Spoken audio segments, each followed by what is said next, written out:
Was geht ab? Mein Name ist Adi Totoro und herzlich willkommen zu einem neuen Video. Das ist jetzt tatsächlich auch schon das letzte Video in diesem Jahr. Das ist ein bisschen sad, aber naja, die Jahre gehen natürlich vorbei. Und darum habe ich überlegt, mache ich nochmal ein Video zum Schluss von dem Jahr. Und ich bin zum Entschluss gekommen, ich mache es Draw My Year. Nein, auf jeden Fall mache ich es Draw My Year. Und ich habe das jetzt schon gefilmt. Ich will gar nicht lange drum herum reden. Ich würde sagen, fangen wir einfach direkt an. There is something to be said about how you fill the room up. You walk on by and sting my heart with doubt.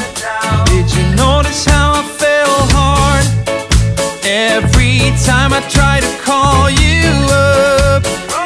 The line is always busy, and when I see you on the street, I know I never wanna be alone all the time. I wish for more, a way to sweep you off the floor.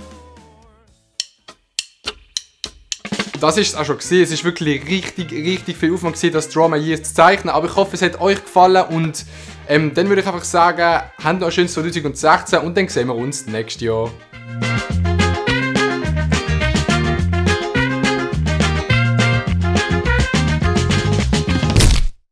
Aber hey, was ist eigentlich, wenn nächstes Jahr gar nicht 2017 kommt, sondern einfach nur das 2016 S?